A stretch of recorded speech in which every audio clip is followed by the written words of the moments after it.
Саламатсыздарбы? Кезектеги маанилүү маегибиздин коногу Кыргыз Республикасынын маданиятына эмгек сиңирген ишмер, Жогорку Кеңештин депутаты Жылдыз Мусабекова. Биз менен болуңуздар.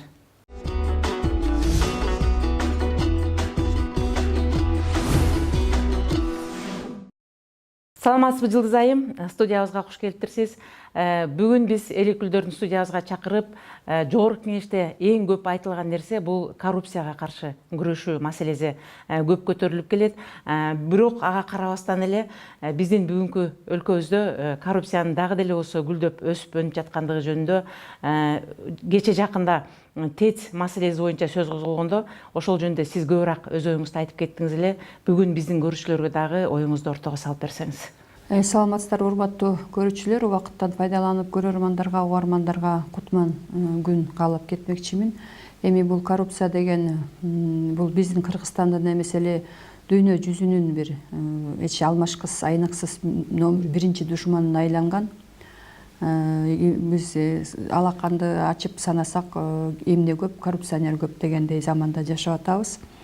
Анан акыркы кезде ошол мамлекет эмне үчүн өнүкпөйт, ошо коррупционерлердин көптүгүнөн өнүкпөй атканын баарыбыз эле билебиз. Эң өкүнүчтүүсү ошол бир кезде мамлекет ичип жеп, тоноп, уурдап, каалагандай өз көмөшүнө гүл тарткандар бүгүнкү күндө өзүн бир элита сезип, саясий чокуга келип алышып, анан өздөрүнчө бир масс медиаларды ачып алышып, анан өзүнөрүнчө айдакма жазмакерлер таап алышып, анан өздөрүн бүгүн айга күнгө теңеп, анан анча манча баягы Кыргыздын өсүп келе жаткан кыз жигиттерин башка чапканын абдан адат кылып алдык. Анан бул коррупция маселеси өзгөчө мына акыркы биздин 2 жума мурдакы эң өкүнүчтүүү ТЭЦтин жарылышынан улам чыгып кетти. Буга чейин деле айтылып жүргөн, бирок бул жолу көп айтылды. Ошол жерде көрдүңөр, мен парламент трибунасында премьер-министрге суроо бердим. Себеби бул жерде дагы ошол Сапар Исаков азыр жумушка жаңы эле келди, жаш, ал эч жерде коррупцияга аралашкан эмес, билесиңер, идеяга бай, максаттары көп. Буга чейин баягы тышкы саясат бөлүмүн жетектеп келген, тышкы саясат биздин Кыргызстан менен Кыргызстан тышкы саясатта орду кандай болуш керек деген маселелер менен баш оорутканда, анан ошол жерде көрдүңөр, эми көп ач күсөндөр бар, мындай жанталашып ошол бул өкмөттү кандай бир уратып, мындай отуралы деген оюндар жүрүп кетти. Эми алба көшөгө артында көргөнгө дагы мындай туйганга деле билинип турат. Ошол жерде мен айттым да, Сапар Жомакатовичтин азыр конституция боюнча укугу абдан эле узун, жаңы конституция боюнча. Биз премьер-министрге көп укуктарды бергенбиз. Жанагы ТЭЦтин башчысын кызматтан алдым, мени мүнттим бул дегенде мен ошондо айттым. Силер эмне үчүн дедим, жетекчилер жайым эле ушул чиновниктерди кызматтан алып койсуңар. Эч мындай жаза тартпайт да, анысы эртеси күнү тойпоңдоп эле башка жерде отурат. Кайра эле ошо тостоюп алган, кайра бир кызматты ээлегенде мындай бир жоопкерчилик деген жок болуп калды да. Ошон үчүн мен сунуш бердим, бир кандайдыр бир мамлекеттик чиновник үчүн бир механизмдерди, кандайдыр бир мыйзамдарды иштеп чыгууга убакыт келип жетти да. Себеби биз кыргыз эли көп билбейт, чоң жетекчи чоң уурдайт деген түшүнүк болуп калган, андай эмес. Майда кызматтарда абдан уурулар көп болот. Себеби мен дагы 4-5 жыл ошол муниципалдык кызматты иштеп калгам. Ошол жерде да көргөм мен көп көз боемочулуктарды, ошолор үчүн канча жолу чырылдагам, мындай ажерда да бир мындай ак карга сыяктуу болуп, ошол мындай ошол жерде жетекчилер мени кошкусу келбей, мындай менден кооптонуп, көп нерсесин сүйлөгүсү келбей, мени көп учурда мындай Ачык айтып коет. жыйын-пыйындар болгондо, мындай өздөрүнчө сүйлөшүүлөр болгондо мени көп мындай кошчу эмес да, бул баары айтып коет депчи. Анан мен 5 жыл иштедим. Мени текшерип да көрүшсө болот, ошо иштеген кызматымда керек болсо ошо жер алат, анан тиги бу деген сөздөр бар го, муниципалдык мэр эмес, мен ташты алган эмесмин. Мен тиги үйдөгүлөрүм тамашалап калат. Элдер өкмөттөн ташыса, үйгө мен биздин апабыз үйдөн өкмөткө ташып барат депчи. Ошон үчүн ар бир чиновниктин башында ошол нерсе болуш керек да, мен Кыргызстаным үчүн эмне жасадым деп. Антпей эле мына келген киши эле уурдасам, ичсем, жесем, тоносом деген максат болуп калды да. Анан жанагы механизм деген мындай да, милдет коюп коюш керек.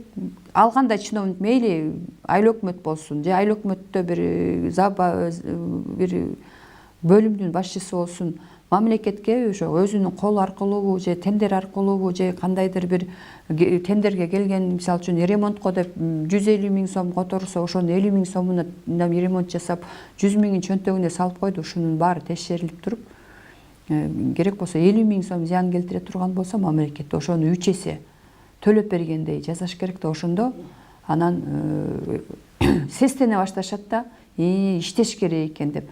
Анан бизде мына жазасыз канча адамдар кызматтан кетти. Мен 2 жылдан бери парламентте отурам.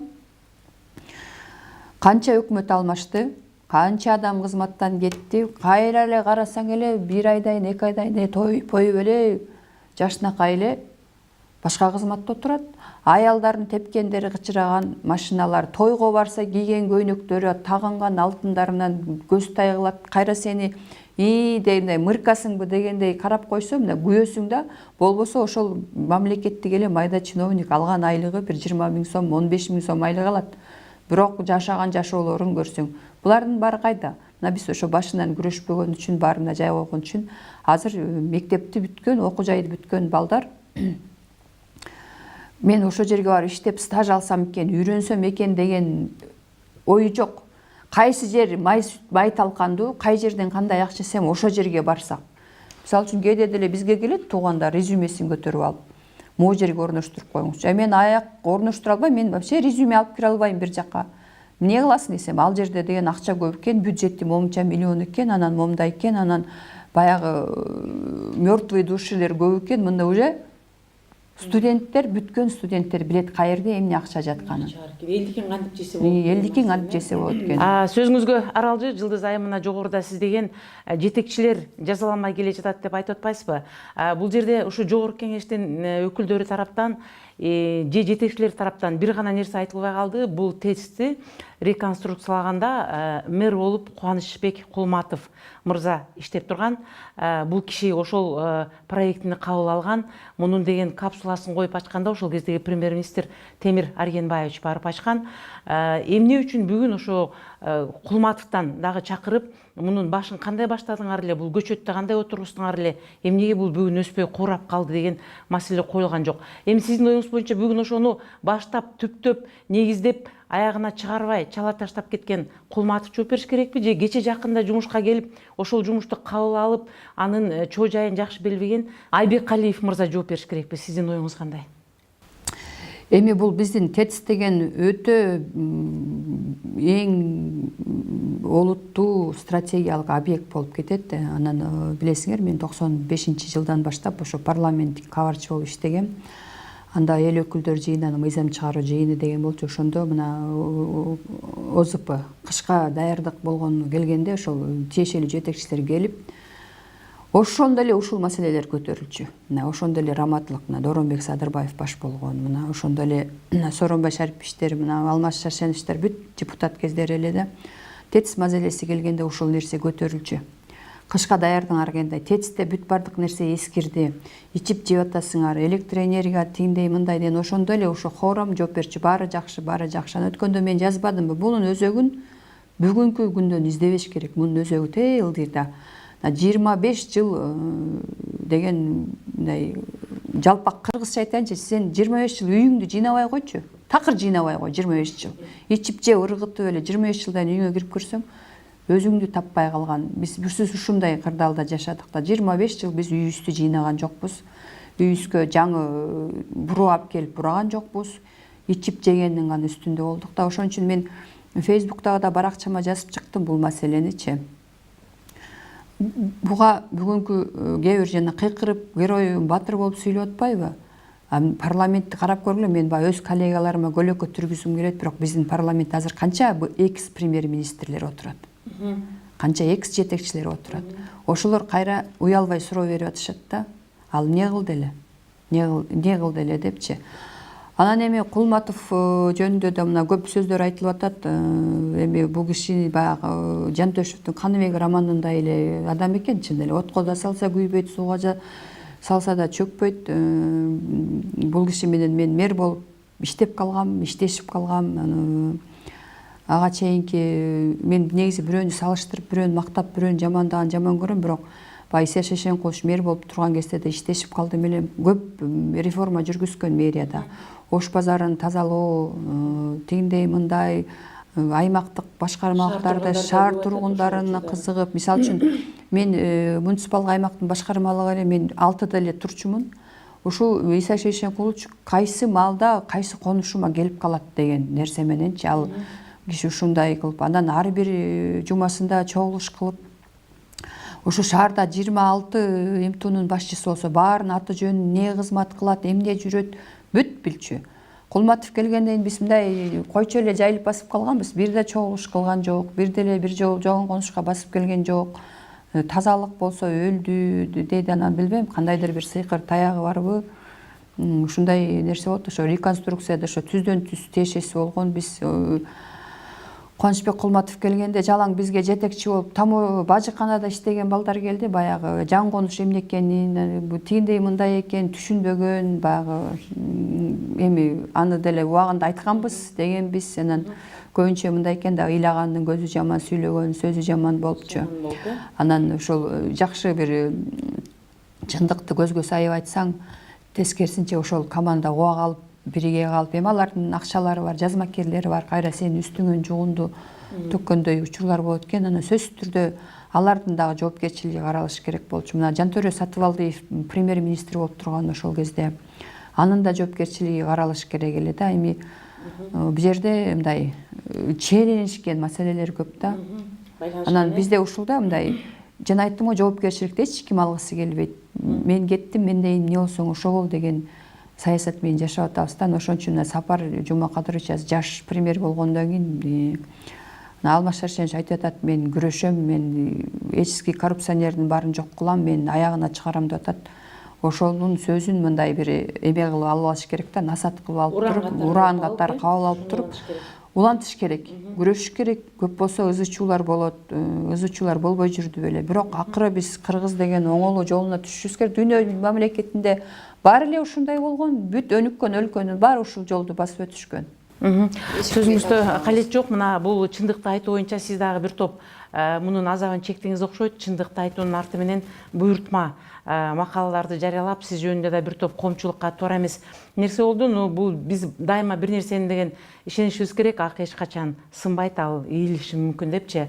Мен сизге айтайын дегем, мына биз ушул жогорку кеңештин өкүлдөрү келет деп айтканда, биздин көрүүчүлөр көбүнчө жазган суроолорунда биз мисалы үчүн бир айыл өкмөттө же болбосо бир акимчиликте коррупция болуп атат деп өзүбүз тандап, өзүбүз добушубузду берген депутатка кайрылсак, ал деген биздин үнүбүздү укпайт.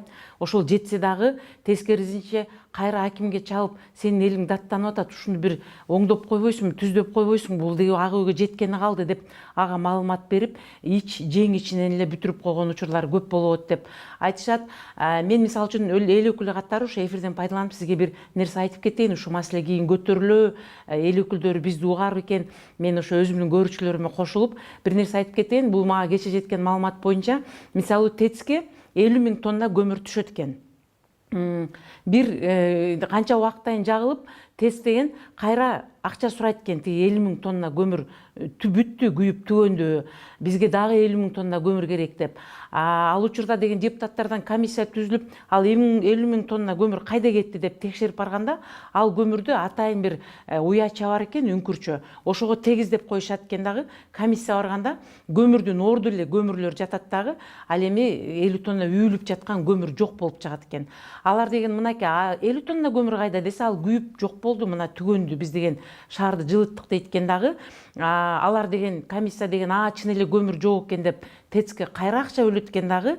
Алар деген ал акчаны ичара өздөрү жеп туруп, баягы жерге жайылган көмүрдү кайра чогултуп алып, ТЭЦти андан ары улантып, жылытып баштайт деген бир ТЭЦтин кызматкери бизге келип ошол жөнүндө маалымат берди. Мен көрөт элем, мына коомчулук угуп жатат, эртең ушул маселе көтөрүлөбү? Эгерде биз сизге ошо келген киши факты менен далили менен жазып алып келип көрсөтүп берсе, кайра ушул каралабы, биз дагы бул дагы бир ушул бир депутатка ушул бир суроо катары ошол жерде тесттеш деген жумушчулардын өтүнүчү катары айтып кетет элем. Ал эми сизге берейин деген суроом, ошо эл өкүлдөрүнө элден келген коррупция болуп атат деген маселе жогорку кеңеште каралабы же элдин ою чынбы, жабылып калабы? Элдер кайрылат, жакшы эле кайрылышат, бирок мындай коркуу сезимдери бар да көбүнүнчө. Анан жанагы маалымат абдан кызыктуу маалымат экен. Ошо жерге көмүп коюп туруп көрсөтөт деген, эми мындай нерсе бардык жерде бар. Ошон үчүн жана биз таза шаар, таза коом деген долбоорлор болуп атпайбы? Мен муну мурда дагы сунуш кылгам. Ошо биздин эң чоң мекемелерде бир онлайн режимде видео коюш керек да. Мисалы үчүн 50 тонна көмүр, 50 тонна арпа, 50 тонна буудай дегендей, же баягы ошол жакшы баягы кыргыз элинин баягы ырысы кешиги болгон жерге биз мындай онлайн видео коюп коюш керек да. Ошо күндө көрүп турса, түз көрүп, канча көмүр жагылып атат, эмне кылып атат дегендей, канча көмүр түштү депчи. Биз антпай атпайбызбы? Андан качабыз да жабы бою. Керек болсо жетекчилердин бөлмөлөрүнө онлайн режимдеги нерселерди коюп коюш керек да. Кандай кимдер келип атат, кимдер кетип атат. Эми бирок кыргыз биз анын деле жолун табабыз. Бул маселени буюрса көтөрүп чыгабыз. Бизге көп эле келет коррупция боюнча. Биз чырылдап айтабыз, тиешелүү жетекчилерге кат жазабыз. Анан ошентип эле мындай өзүбүзгө душман күтөбүз да көп учурдачы. Жеп ичкен жетекчилер мына мага деле азыр ошол бирөөлөр келип атат, ошол Бишкек шаарынын кайсы бир акиминин ошол коррупция иштери боюнча укук коргоо органдары изилдеп аткан экен. Ошол айыл өкмөттөргө шагыл төгүлдү деп эле өздөрү акча которуп эле, өздөрү тендер кылып, өздөрүнүн компания куруп эле, анан шагыл эмес, таш эмес, кум төкпөй эле өзүнүн чөнтөгүнө солоп койгондору боюнча мурда кандай эле жашоосу, азыр кандай деген мындай бир сравнение. Булдай каттар алыстан келбейт, демек жанында жүргөн кишилер эле билгендер жазат. Анан эми ал болсо биз азыр мындай карап турабыз, кандай болот, тергөөсү кандай болот, текшерүү иштери кандай болот. Анан ошондо өткөндө Сапар Жомакадыровичке айттык, бизде да көп каттар бар депчи, ошону өзүңүздөргө беребиз далилдүү деп. Анан ошентип эле азыр көңүл буруш керек, бирок айланып келип эле жана көрүп атпайсыңар, азыр бир чоңдун кайнатасы бир жерде чоң, кайненеси дагы бир жерде чоң, аялы мисалы үчүн аким болсо аялы бир мектепте директор, же бала бакчада бала бакча башчысы, же дагы бир ушундай сепа чынжырча кетип атпайбы? Анан элдин күйгөнү деле чын, анан күйгөн эл келип арыз жазып түңүлгөндөр көп болуп атпайбы азырчы?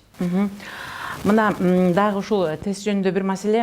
Тест эмес, негизи эле биз кытайлар менен жана жол салып, тестти куруп, же болбосо башка нерселерди биздин Кытай менен келишим түзүп иштеген иштерибиз боюнча бүгүнкү күндө эл өкүлү катары сиз түшүнүп атасыз, ал кытайлардын бизге кандай келип, кандай тендерди кандай утуп алып жасаган. Биз түшүнүп атабыз. Ал эми жөнөкөй эл муну түшүнбөй атат да. Ал эмне болду? Кытайлардан акча келсе, эмне үчүн ал кайда кетти деп, даже бүгүн жада калса бүгүн өкмөт дагы ошол боюнча деген элге жөнөкөй тил менен бере албай атат. Ал жөнөкөй тил менен айтканда, мен түшүнүгүм боюнча мындай болот экен. Мен Кытаймын, сиз кыргызсыз. Сиз мага келесиз, акча берип тур, мен үй салып алайын. Жерим бар, бирок үй салышым керек болуп атат. $50,000 берип тур, мен үй салып алайын деп. Анан мен Кытаймын, мен сурайм, кандай үй саласың? 4 комнат үй салам. Аны кандай кылып жасайсың? Деп туруп 4 комнат ушундай коросу менен үй салам деп. Анан мен Кытаймын дагы ошол үйдүн ордун проектисин чийип сизге барам, кыргызга. Мынандай үй салат белең? Сиз айтасыз, ооба мен ушундай үй салмакмын деп. Анда мен айтам, мен бул үйдү мен сага даяр кылып салып берем. Акчаны бербейм. Даяр кылып салып берем дагы, сен мага проценти менен $50,000 карыз болосуң деп. Сиз кыргызсыз, сиз макул болуп атасыз, менде макул ошо үйдү салып бер деп. Мен Кытаймын дагы арзанал өзүмдүн товарым менен ал үйдү бир $20,000 эле тиги үйдү бүтүрөм дагы. Анан сизге көрсөтөм, ушундай үй кааладың беле деп. Сиз айтасыз, ооба мен ушундай кыргызсыз да, мен ушундай үй каалагам деп. Анан мен ал үйдү сизге берем. Мен ошондо Кытаймын мен көп нерседен утуп атам. Акча карызга берген жокмун, жанымда калды акчам. Өзүмдүн товарымды кымбат баага өткөрүп, $20,000 үйдү курдум дагы, мен сизге $50,000 саттым. Акчам да чөнтөгүмдө калды. Бирок сиз мага ошол $50,000 дагы процентин кошуп туруп үстүнө кутулуп атасыз. А эмне үчүн биздин өкмөт ошол деген сен куруп бербей эле кой, биз ошо өзүбүздүн эле кесипкөйлөр курат. Бизге акчаны эле бер ошо 2% менен. Мен качандыр бир 10 жылдын ичинде ошол акчаны кутулам. Бирок бүгүнкү күндө ошол нерсени биз өзүбүздүн эле кыргыздар салып куруп алалы деп айтышпайт. Ар дайым эле бул уже бир нече жылдан бери келаткан проект экен. Жол боюнча, ТЭЦ боюнча жана башка курулуштар боюнча биз кошуна өлкөгө, Кытайга алданып, алардын акчасы да өзүндө калды. Товарын дагы 2 эсе кымбатка сатып алды. Ошентип биз кыргыздар ошол бизге кредит берем деп кол сунган кошуна өлкөлөргө 1 эсе эмес 10 эсе алданып калган учурлар болуп атыптыр да. Бүгүнкү күндө мындай жөнөкөй жалпак тил менен элге түшүндүрүп бергенде ошондой болуп түшүндүрүлөт экен. Биз бул маселени кантип чечсек болот? Мисалы үчүн депутаттар чогулуп, бизге деген Кытайлар акчалай эле берсин ошол 2% менен биз 10 жылда аны кутулабыз. Зато биз деген өзүбүздүн товарыбыз дагы өтөт, биздин элге дагы жумуш, иш орун табылат. Биз өзүбүз оюбузду да кылып, ошол алган акча менен ошо объектилерди, жолдорду, ТЭЦти жана башка нерселерди куруп алабыз. Же кошуна өлкөлөр ага көнбөйбү? Бул боюнча сиз оюңуз кандай? Негизи эле ошо биз эгемендик алган акыркы 25 жылдын ичинде биз көп строительдик объекттерибизди, көп зор ишканаларыбызды курууда биз Кытай эле эмес, көп чет мамлекеттерге ишенип колуна тапшырдык да. Анан эми бул суроо ар бир адамдын жарандын көкүрөгүндө. Бирок силер билесиңер да, Кытайда азыр 1,360,000,000 калкы бар. Аякта коррупция менен өтө кыйын күрөшүшөт. Жылына 10 000 деген чиновник атууга кетет, суроо сопкутсуз эле. Ичип жеген болсо, ошол мамлекеттин казынасына кол салып 10 000 деген. Себеби муну жакшы билип калган, мен акыркы 5 жылда ошо Кытай мамлекетине 5 жолу барып келдим. Бир нече шаарларын көрдүм, жашоолорун көрдүк. Кытай деген секунд сайын өнүгүп атат. Бул биздин эң маанилүү стратегиялык кошунабыз. Алардын деле бизге мындай жаман ою жок да. Ошо инвестиция кылсак, мындай тигиндей деген барганда бизге көп мындай долбоорлорун сунушташат. Бирок биз азыр ошо кыргыз өкмөтүнө өткөндө дагы айтылды. Ушул ТБЯ компаниясынын ушул ТЭЦти салган жана 368 миллион боюнча кандайдыр бир кемчиликтери болсо, ошол чын эле Кытай мамлекети ошо бизге жакшылык каалабай урдап жеп аткан чын болсо, биздин өкмөт мындай салмактуу түрдө мамлекетке эме жибериш керек. Булар сөзсүз түрдө жазасын тартат да. Кытай себеби коррупция менен абдан күрөшөт да. Ошон үчүн булар билет. Эгер биздин кыргыз мамлекетинин мыйзамдары оңой, жеңил желпи жанагындай бармак асты, көз кысты экен, булар да билип алган болсо, демек туура эмес иш. Бирок өкмөттүн азыр эң бирден бир тапшырмасы ушул да. Ошо ТВЯнын бүт баарын изилдеп, анан өзүнүн мамлекетине мындай салмактуу түрдө кат жибере турган болсо, биз ишендик элек, момчу акча болду эле, мондай кумга сапырылып кетти, мондай деген кат болсо, бул Кытай мамлекети андай коррупционерлер менен сөзсүз күрөшөт. Мен жана айтып кетпедимби, булар да жылына 10 000 деген чиновникти сурабай туруп эле жазага, өлүм жазасына тартып турушат. Ошон үчүн тартип абдан катуу. Мына быйылкы жолу барганымда булар жанагындай ашыкча ичип жегенге тыюу сала башташыптыр. Себеби конок тоссоң, мындай ошол нерседен ашык чыгып кетсе, ошол шаардын мэри деп кол же ошол компартиясынын жетекчиси мындай чыгып кетсе, ошону сөзсүз түрдө соттошот экен, жооп берет экен. Ушундай жаңы мыйзамдар кирип атыптыр. Жанагындай ысырапкорчулукка каршы күрөшүп атышты. Мына жылдан жылга, мына 5-чи жолу барганда уже таптакыр башкача суроолор болот да. Десең бизде ушундай дегендейчи, анан сөзсүз түрдө ТБЯнын ишмердүүлүгүн изилдеп көрүп, жана комиссия түзүлбөдү. Ошондон кийин анан салмактуу түрдө кат жазса, эмнеге анын өлкөсү сөзсүз түрдө жооп берет.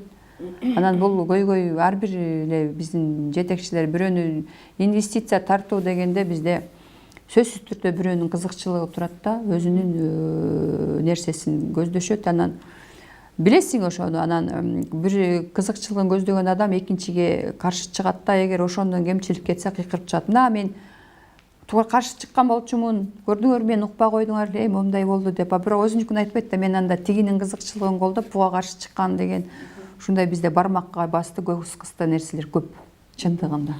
Дагы бир сурообуз Жылдыз айым, мындан бир нече айлар мурда сиздин ушул элет жеринде жашаган врачтар жана мугалимдер жөнүндө өзүңүздүн бир ошолорго күйүп бышкан, ошолордун деген күнүмдүк жашоосуна бир көңүл бурушубуз керек деген жеке оюңузду айттыңыз эле.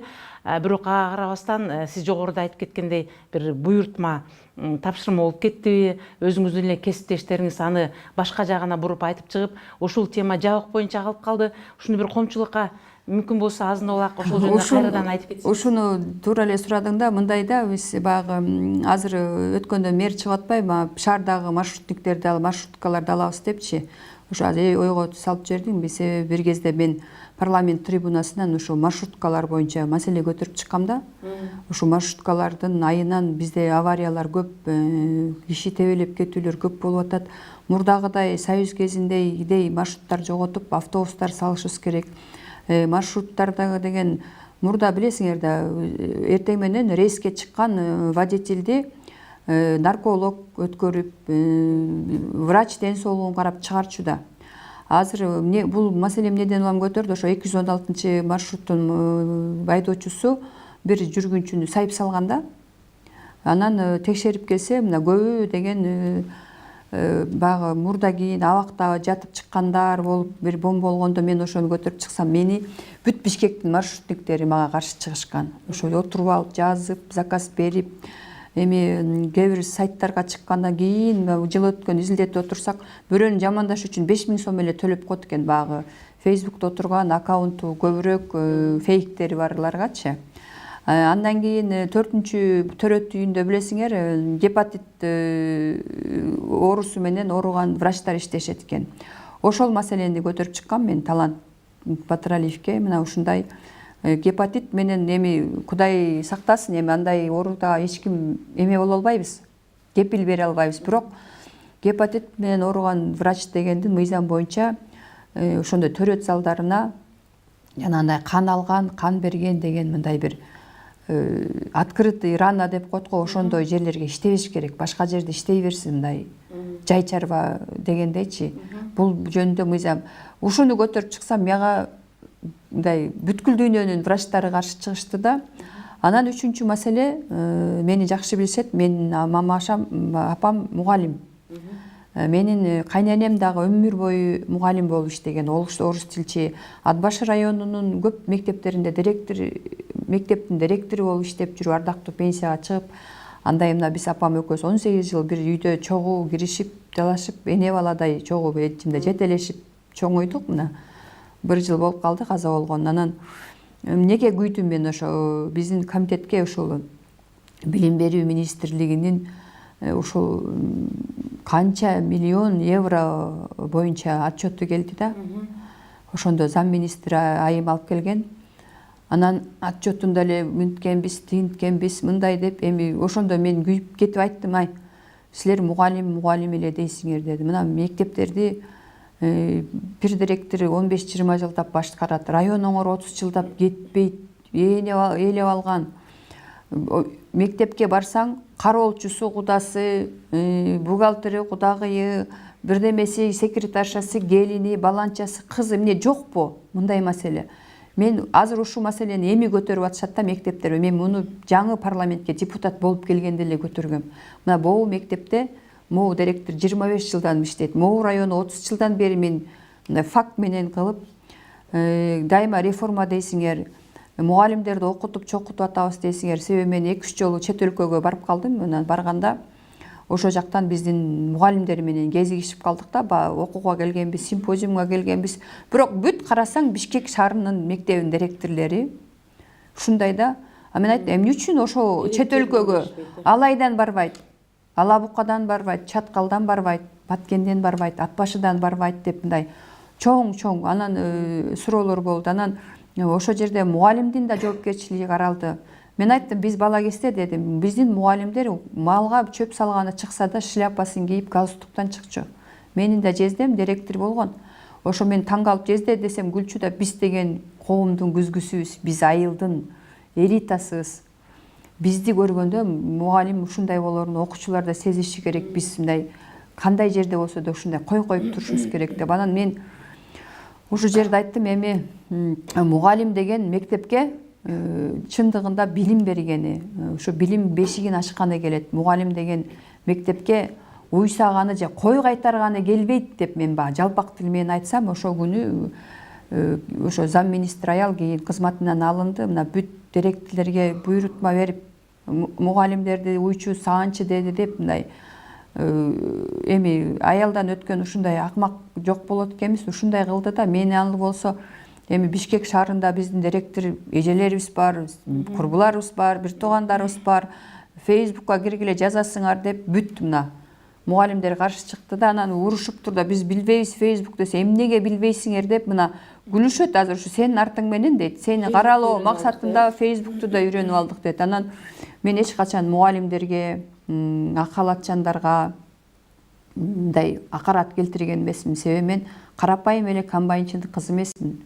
Мен эч кандай ушу деңгээлге жеткенге мындай таасирдүү бир тууганым же атам же бир энем болгон эмес. Биздин атабызды баары эле билет. Айылдаштарым, райондуктар 45 жашында эле каза болуп калган. Биз баарыбыз жаш чээдей эле калганбыз.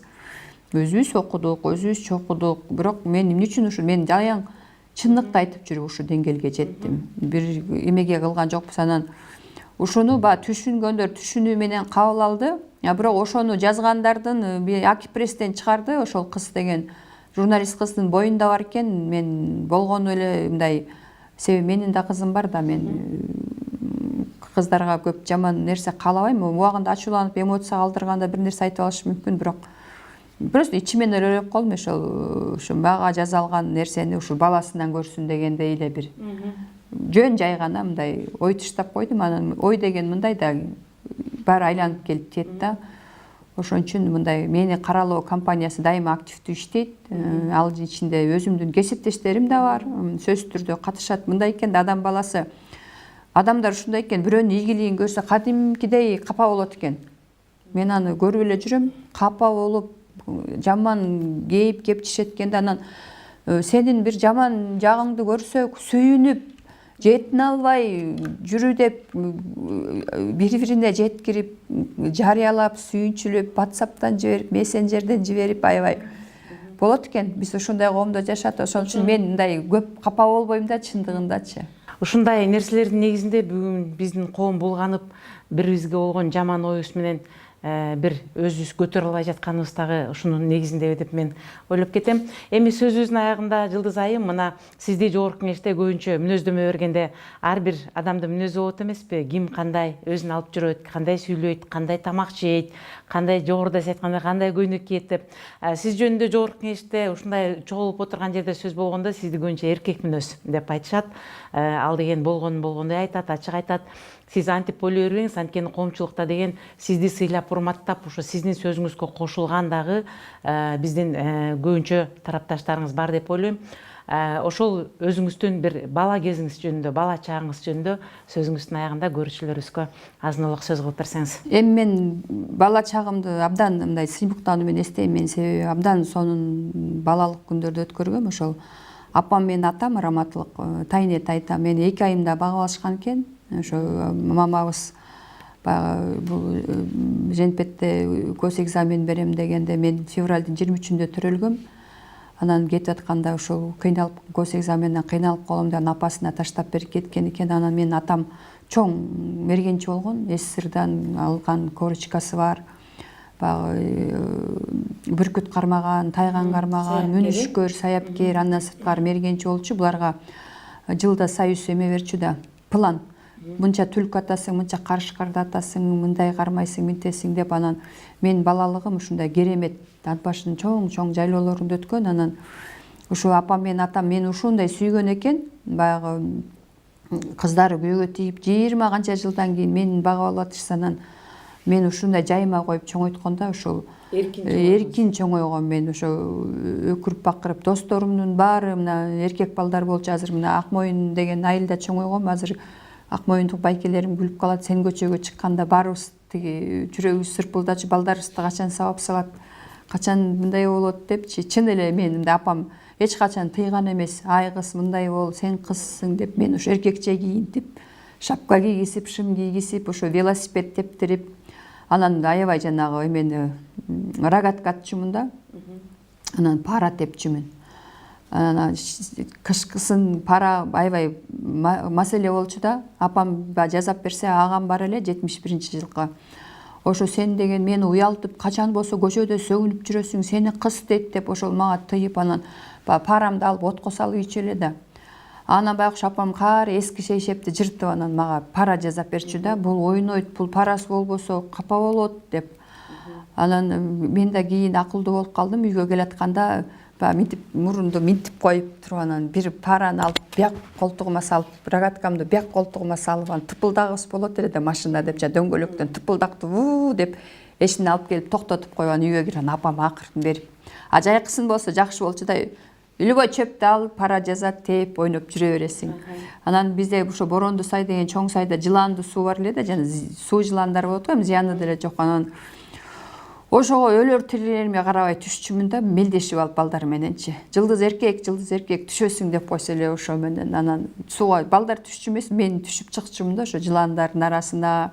Мен ушул балалыктарымды көп эстейм да. Анан ошол негизи баланын эмеси балалыктан болот экен. Ошол кимдин балалыгы мындай урушу талашы жок, мындай ичпеген, чекпеген, мындай бирөөнүн башка бирөөлөргө көз артпаган, үй бүлөдө мындай мээримде чоңойгон балдардын жашоосу ошондой эле болот экен. Мен абдан суктанам өзүм жашоомо. Мен ыраазы болом. Айылга барган сайын апамдын, атамдын мүрзөсүнө барып турам. Эми уже мүрзөсү деле калбай калды, бирок ушундай ыраазы болом. Балдарды ушундай тарбиялаш керек экен. Анан мен мүнөзүм ошондой, сөккүм келсе сөгүп эле коем. Ачык айтып. Сабагым келсе сабап эле коем. Эмне үчүн мен бирөөдөн жазганышым керек? Сени өткөндө мына бир ызычуу чыгып кеткенде темим эле ошону аябай Американы ачкансып, аябай жаңылык кылды. Эгер сени бирөө жаалган жериңен тиги жала жаап атса, эмнеге сен аны барып бетинен өбүшүң керекпи? Дагы алдыман чыккан жок, рахмат айтсын. Менин алдыман чыкпаганына. Эми мактанат дейт азыр тиги. Ой, мен мындай кылгам деп. Андай арам кыз, жаш кыз келиндер толтур азыр. Балдар толтура. Бирөөнүн үстүнөн жугунду төгүп. Болгону сабак болуш керек да. Мен бул жолу сөксөм, эртең бирөө аны сабайт. Бүрсүгүнү бирөө өлтүрүп коет. Ошон үчүн жала жабыш. Бирөөгө жала жабарда ойлонуш керек. Тут абдан ойлонуш керек. Мындай таза мисал үчүн мени баарыңар билесиңер. Мен эч качан коррупцияга аралашкан эмесмин. Бир жерде ичип жеген эмесмин. Мен керек болсо балдарыма айтам. Ошол ситуацияда деле балдар үйдө переживать этет да, балдар чоңоюп калган. Мен айттым, балдарым эч сарсана болбогула dedi. Менин силердин алдыңарда жүзүм жарык. Кимдин баласы десе көп болсо, ой энең сөгүнчү, энең сабачу деген гана сага бир клеймо жабыштырышы мүмкүн. Бирок менин ушу кандай турмушта жашап атсаңар, баары биз ак эмгек, маңдай терибиз менен, таза эмгек менен, ошон үчүн эч эме кылбагыла десе. Анан мен мүнөзүмдү билгендер күлөт, дагы жылдыз жакшы сабап өпкөсүн үзүп, бетин чын эле түздөп койбоп турсун. Мен ал сыймык эмес, аны ар бир адам сөгүнбөгөн адам барбы, же эмоциясы. Демек эмоциясы жок, өзүнүн эмесин коргой албаган, ошол жазаганына өкүнгөн адам бул адам эмес, бул жөн эле ойлойм мен бир. Кирип чыгып эле ушу эптеп ушул кызматка элешип калсам, ушуга жаман көрүнбөсө экен, ушул менин жөнүндө жакшы ой болсо экен, мен аябай созулган эмес, бул жөн эле тряпка деп ойлойм мен. Адам өзүнүн эмеси менен болуш керек. Мүнөзү болуш керек, эрки болуш керек. Өзүндө эрки болуш керек, Жакшы тема экен. Чындыгында эле ак эмгек менен тарбиялап балдарды, ак эмгек менен нан таап жегиле деп мүмкүн ушу башынан үйрөтсөк, бул биздин өлкөбүздүн келечегине дагы бир чоң пайда келтирчү нерсе деп ойлойбуз. Маегиңизге чоң рахмат. Мындан аркада ишиңизге ийгилик каалайбыз, Жылдыз айым. Чындыгында эле бизде жогорку кечте баары эле балык болуп отурбастан сиздей болуп чындыкты ачык айтып, ачык сүйлөгөн дагы эл өкүлдөрү бизге керек деп ойлойм. Рахмат көңүл бурганыңыздарга.